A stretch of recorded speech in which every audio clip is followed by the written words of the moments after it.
poder dar estos espacios a quienes en verdad es necesario escuchar todos los sectores y los medios de comunicación de este país, muchos de ellos cierran los micrófonos para estos espacios. Patricia, bienvenida, muy buenas noches. Buenas noches, muchas gracias por la oportunidad. Un saludo a los radioescuchas. Cuéntanos de qué se trata el caso Furukawa. Bueno, es el primero de los casos que en el Ecuador sale a la luz y que es judicializable. Quiero decir que estamos ya en proceso de litigio. Es un caso en el que una empresa bacalera de Santo Domingo, Los Ríos y Esmeraldas, que tiene 32 hectáreas, pues ha esclavizado a más de 1.200 personas durante 56 años. Ellos han vivido en condición de esclavitud, se llama esclavitud moderna o servidumbre de la gleba. Quiere decir que son personas que no han podido cambiar su condición de dependencia absoluta frente a la persona que le paga una remuneración poco justa por su trabajo y que están absolutamente empobrecidos. Ellos no tienen buenas condiciones, jamás han tenido buenas condiciones laborales, ni siquiera han tenido condiciones humanas adecuadas de vivienda o de vida digna, porque ellos son personas campesinas que nacieron en las haciendas de la empresa Furukawa y que vivían en condiciones precarias de subhumanidad, diría yo, en espacios muy lúgubres, sin acceso a agua, a luz eléctrica, alcantarillado, a servicios sanitarios. Y digamos que hay un porcentaje muy alto de extrema pobreza, el 89% de las personas que fueron censadas, digamos, por el propio Estado, están en extrema pobreza. ¿Cómo llegaron ustedes hacia ellos? ¿O ellos le buscaron? ¿Cómo se enteraron La del Defensoría tema? del Pueblo, el 18 de febrero, justo ayer un año, del año pasado, la Defensoría del Pueblo sacó a la luz el caso, emitió un primer informe, luego en abril un segundo informe de seguimiento del caso, y lo que ocurre es que identificaron violaciones de derechos sistemáticas por parte de todas las entidades del Estado, Ministerio de Salud, de Educación, Ministerio de Trabajo, sobre todo, MAGAP, y el Estado intentó crear una mesa de diálogo para solucionar pacíficamente los problemas, porque los trabajadores empezaron a reclamar por sus derechos, jamás les pagaron nada justo por su trabajo. Y ¿Cuál ha ellos, sido el rol del Ministerio de lo Laboral, el Ministerio del Trabajo? pues en realidad no han hecho mucho. Lo que hicieron fue sancionar a la empresa justo el mismo día que salió el primer informe de la Defensoría del Pueblo. Les cerraron las puertas por 30 días por haber encontrado, digamos, condiciones poco adecuadas de trabajo, violaciones a las normas laborales, pero sin embargo de eso reabrió sus puertas 60 días después. Después de eso, el Estado no ha hecho casi nada para poder reparar los derechos violados de estas personas. Entonces, ¿en qué estado se encuentra este proceso de manera legal? Ajá, este caso salió a la luz, como le mencionaba, el 18 de febrero del año pasado. Luego la Asamblea Nacional, el año anterior, también en diciembre emite un primer informe sobre la situación de los trabajadores de la empresa Furukawa.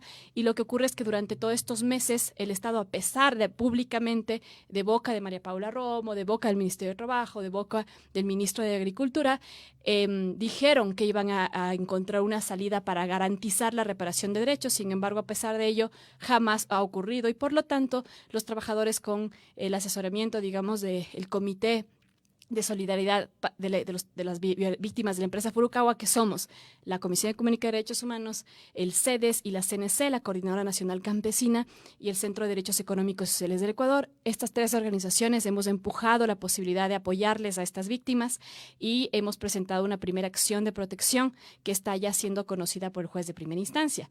Sin embargo, esto es en Santo Domingo, y bueno, Santo Domingo es un espacio complejo políticamente porque las empresas que, digamos, tienen de alguna manera cooptado los espacios políticos y también comunicacionales, porque la agroindustria está en Santo Domingo. Hay muchas empresas de agroindustria que han tenido, o tienen más bien dicho, mucha influencia en la justicia.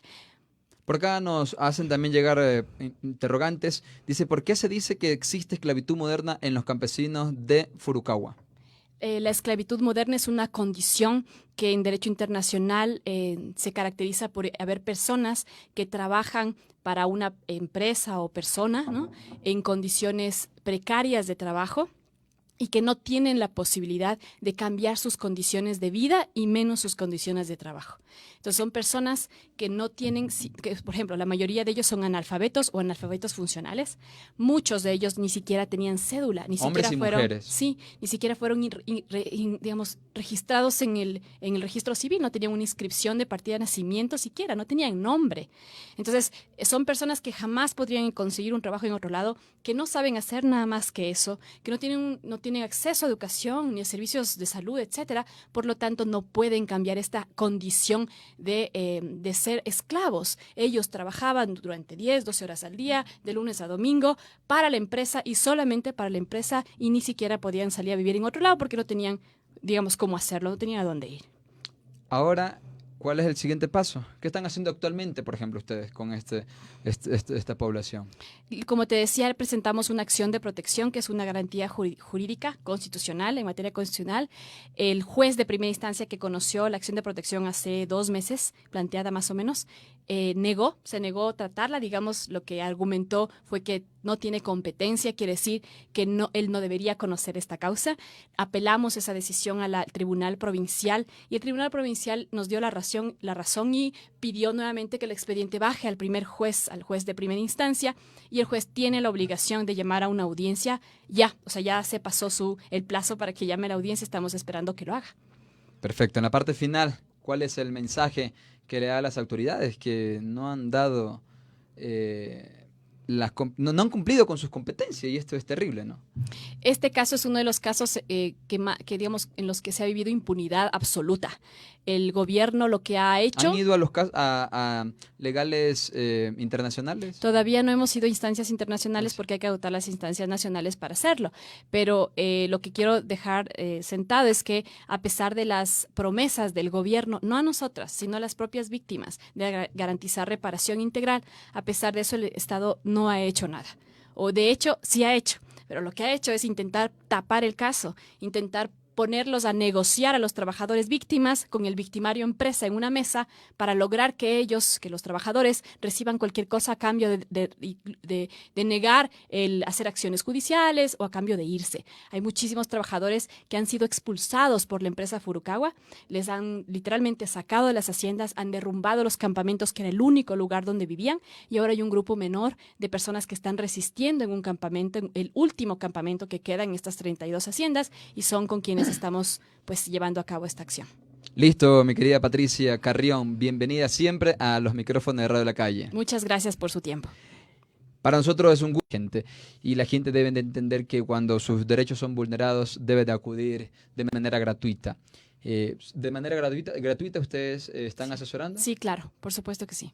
Perfecto, entonces es necesario y también es necesario prepararse, capacitarse en temas de derechos humanos para que nadie nos vea la cara, como se dice vulgarmente en mi pueblo, para que nadie nos vea la cara. Gracias, Patricia Carrión, abogada a propósito del caso Furukawa. Muchísimas gracias. También aprovecho para hacer una pequeña cuña comercial. Por supuesto, este fin de semana se viene el feriado, uno de los feriados más largos que tiene el país, como es Carnaval. Invitarles a todos ustedes a que visiten también las playas de mi linda, bella y provincia de Esmeraldas. Este fin de semana estaré en Esmeraldas. Señor Guamán, ¿se va a Esmeralda? ¿Dónde va usted a pasar Carnaval?